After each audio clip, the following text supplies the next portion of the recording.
Hey, welcome back to 7 Minute Books. I'm Sam, and today we're digging into the science of Happily Ever After by Tashiro. Sophie, I gotta ask, how many of us are still secretly waiting for that movie-style meet-cute to just happen? Oh, I think we all are, Sam. And that's exactly the problem. Tashiro's whole point is that our brains are wired for short-term flings, not 50-year marriages. He says we're chasing the wrong things, and it's making us miserable. Right, the spark. That electric feeling you get on a first date. I always thought that was the sign, you know? Like if it's not there, why bother? Exactly. But Tashiro calls that limerence. It's basically a neurochemical cocktail of dopamine and norepinephrine.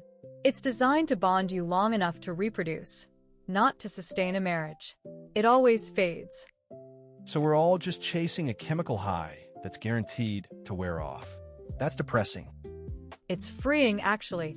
Once you know the spark is a terrible predictor of long-term happiness, you can stop panicking when it's not there on date one. Some of the best relationships start as slow-burning friendships. Okay, so if we shouldn't trust the spark, what should we look for? Please tell me it's not a checklist of must have a six-pack and a trust fund.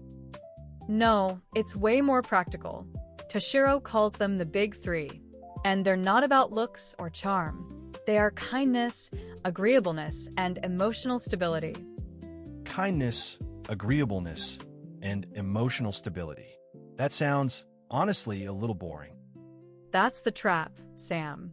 We think boring is bad. But these three traits are the strongest predictors of a stable, satisfying marriage.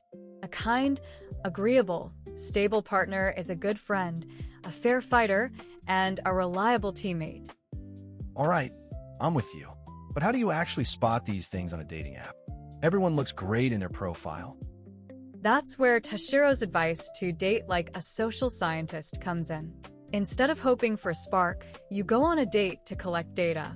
You ask questions that reveal character, not just their favorite travel destination. Like what? What's your attachment style? That'll go over great. You don't have to be that blunt. He suggests questions like, what are you most proud of in your life so far? Or, describe the best relationship you've ever seen. And pay attention to how they talk about their exes. If it's all blame and no self-reflection, that's a huge red flag. Okay, that makes sense. Get them talking about something real instead of just the highlights reel. But what about the whole attractiveness gap thing? That part felt a little harsh. It is a little harsh, but it's also realistic. Tashiro says being obsessed with finding a 10 is counterproductive. People who are extremely attractive often have less incentive to develop kindness and agreeableness because their looks carry them. So you're saying I should aim for a solid 7 who's a 9 in character, not a 9 who's a 4 in stability? Exactly. The happiest couples tend to be equally yoked in overall desirability, which includes looks, intelligence, ambition, and emotional health.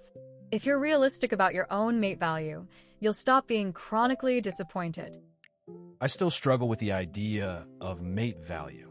It sounds so transactional. I get it, but Tashiro's point is that we're already doing this unconsciously. We just overestimate our own value and reach for partners who are out of our league, and then we wonder why we're single. So what about when you're already in a relationship? Is this book just for singles?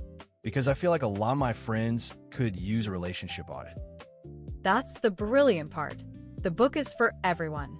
Tashiro talks about how to maintain a happy relationship using John Gottman's research. You know the 4 horsemen of the apocalypse?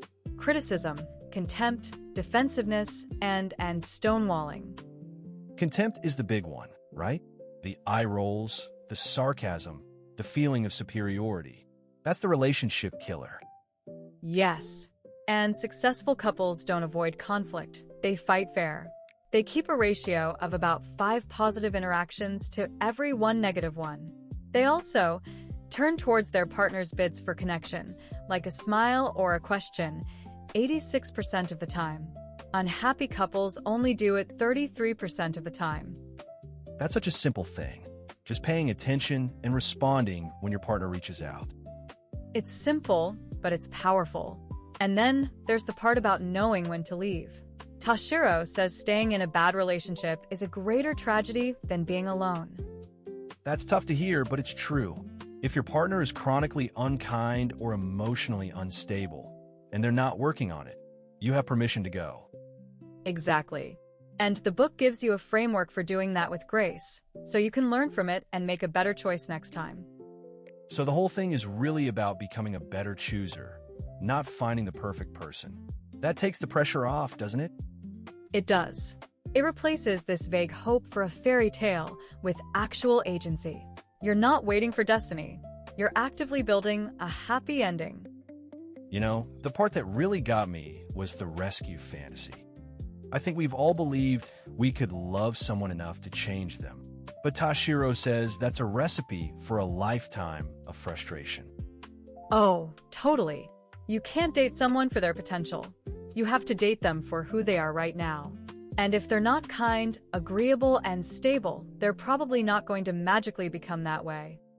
So, what are you taking away from this book? I mean, for real. I think for me, it's that I've been trying to find a soulmate, but I should be looking for a good partner. Someone who's kind, stable, and makes me laugh. The spark is nice, but it's not the foundation. And I'm taking away the idea that I should date like a scientist. Ask better questions, observe more, and not fall for the curated version of a person. It's like doing homework before you fall in love. And honestly, if you want to go deeper on this, the whole library's over at 7minutebooks.com/app with over 6,000 fiction and nonfiction titles you can read or listen to in any language. It starts at $2.99 a month, $9.99 a year, or $19.99 once for lifetime access. So, the big lesson from Tashiro is that happily ever after isn't a myth, but it's a construction. You build it with kindness, stability, and deliberate choice, not with magic. We'll see you in the next one.